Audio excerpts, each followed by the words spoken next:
Olha só, essa semana eu ouvi uma pergunta que me deixou muito pensativo e eu gostaria de mandar ela para vocês. O que fazer depois de pecar? Caramba, o que fazer depois de pecar?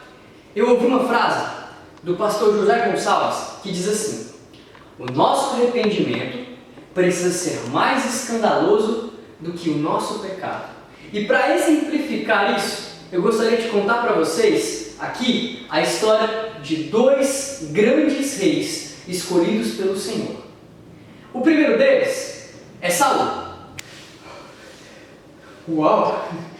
Bem, esse rei, em um determinado momento da sua vida, foi ordenado pelo próprio Senhor para destruir o exército dos amalequitas. Deus odiava os amalequitas, porque eles haviam sido mal com o povo de Deus. Então Deus ordenou para que Saul exterminasse geral aquela nação. Galera, era geral mesmo. Homens, mulheres, até crianças, animais e despojos, tudo devia ser totalmente destruído. Mas sabe o que o cara de pau da nossa história fez? Ele desobedeceu ao Senhor. Ele destruiu homens, mulheres, crianças, mas deixou o rei daquela nação vivo. E tomou para si o gado e alguns pertences. Galera, Deus ficou muito irado com Saul e mandou o profeta Samuel ir confrontá-lo. E quando o profeta Samuel confrontou, ele teve a cara de pau de dizer: era para sacrifícios do Senhor. E em Samuel, 1 Samuel, capítulo 15, versículo 22, Samuel diz assim: não é melhor a obediência do que o sacrifício? E lá no versículo 30 desse mesmo capítulo, Saul, esse que vos fala, ele diz: tá bom, eu pequei, mas venha comigo, me honre diante dos anciãos da nossa nação. Pessoal, Saul estava muito mais preocupado com a sua reputação do que com o fato dele ter pecado contra o Senhor. Ele estava muito mais preocupado consigo mesmo do que pelo fato do Espírito de Deus tê-lo abandonado. Ele não se arrependeu de forma genuína. Ele só se preocupou com a sua própria reputação. Não houve um arrependimento genuíno. Por outro lado, o segundo rei da nossa história, Davi, ele também pecou. Mas, diferente de Saul, a atitude dele diante do pecado foi de arrependimento genuíno e sincero.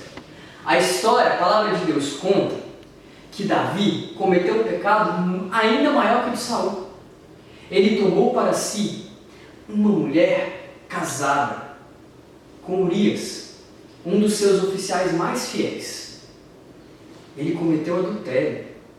A reputação do rei estava em risco. E galera, para piorar mais a situação, Betseba, que era o nome dessa mulher, ficou grávida. Grávida de Davi, do ato de pecado dele. E para que ele não fosse descoberto, Davi manda que o próprio Urias entregasse a carta ao general que continha sua sentença, dizendo para ele ficar em linha de frente do exército para que ele pudesse ser morto. É muita cara de pau. Ele estava cego pelo pecado que ele havia cometido. Assim como o rei anterior, Davi também foi confrontado por um profeta. O nome desse profeta era Natã.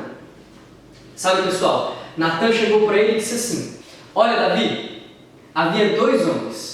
Um continha um grande, vasto rebanho de ovelhas. O outro era muito pobre e continha apenas uma, a qual ele amava de todo o coração e tratava como se fosse a sua própria filha. A palavra conta que a ovelha até comia da própria mesa desse homem. E o homem rico, em um determinado momento, recebeu um de seus amigos. Em vez de sacrificar para o banquete uma das suas ovelhas, sacrificou a ovelha do homem pobre. Davi ficou indignado com essa história e disse assim: esse homem deve morrer. Natã aproveita a deixa e disse assim: Esse homem é você, Davi. Pessoal, não precisa de mais nada. Davi já tinha entendido tudo.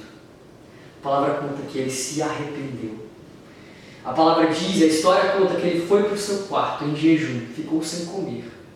Escreveu um salmo de arrependimento, onde ele dizia o seu maior medo, que era perder a presença do Senhor.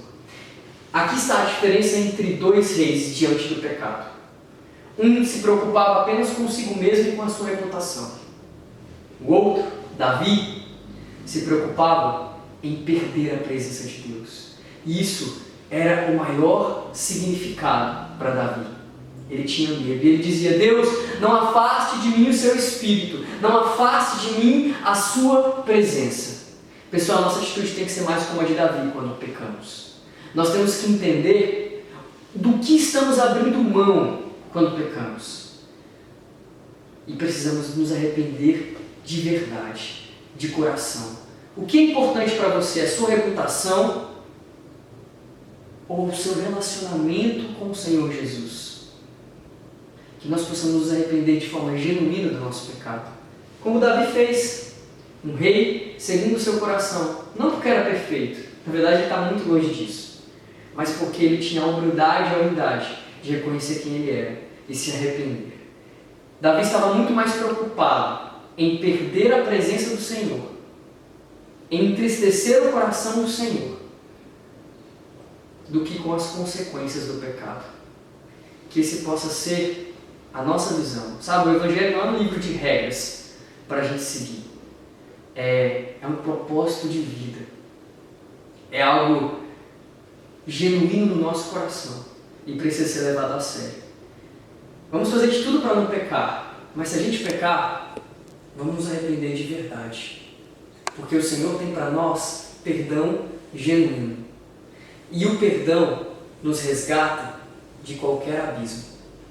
Se arrependa, volte para o Senhor Jesus, entregue o seu coração, como fez Davi. Bem, galera, essa foi a nossa história. Eu espero sinceramente que esse vídeo possa impactar o seu coração, que a palavra do Senhor fale diretamente com você e com a sua família. Que Deus abençoe você, a sua casa, que o Senhor possa derramar as bênçãos dele sobre a sua família. É isso aí, pessoal. Até mais. Até o próximo. Valeu! Valeu! Valeu!